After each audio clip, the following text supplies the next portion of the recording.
Hello guys! For today's video, samahan nyo naman kami ngayon maki-birthday kahit maulan. So, akala talaga namin hindi na kami matutuloy kasi bumaha dun sa area namin nung umaga.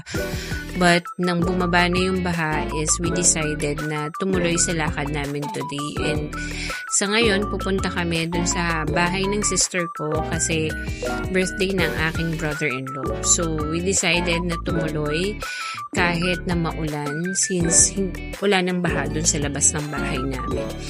So afterwards, tuwang-tuwa yung mga kids kasi nakalabas sila. Actually, bihirang-bihira na lang talaga kami makalabas kasi syempre, oras na lumabas ka, equivalent to gastos yan. Kaya hindi na kami masyado lumalabas talaga, nagtitipid kami.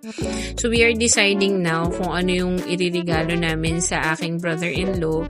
So ito yung una naming napili, avocado. Then afterwards is, lumipat kami sa kabilang side. Ang nakita naman namin is pistachio.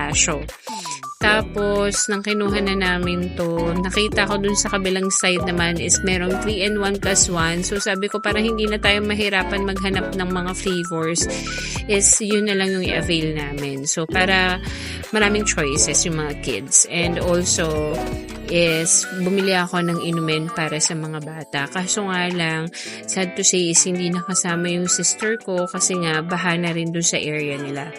So natuloy kami and also hahabol ang aking mother and yung brother ko para makihalubilo dito sa birthday party ng aking brother-in-law. So ito, konting kulitan lang, nanunood kami. Then afterwards is dumating na yung food.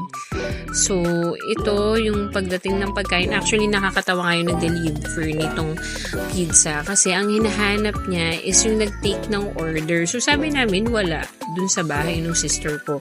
Tapos nung tumawag na nandyan na daw yung nagdi-deliver ng pizza is siya pa rin yung nakita namin. So ibig sabihin nagkamali siya nang sinabi kung sino yung hinahanap niya. So ito, si kuya ay kinukulit niya ang aking mother. Siya daw ang dancer sa kanyang kanta. So, yan, afterwards is, si kuya kasi gusto niya na parang funny-funny yung dating niya. So, yan ngayon, pinapalaro ni kuya yung favorite na game niya sa kanyang ninong.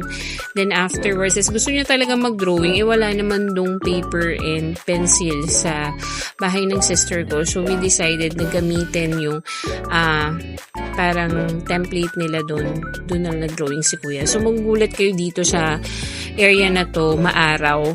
So, sabi namin, ay naku, maaraw na, may pasok na bukas.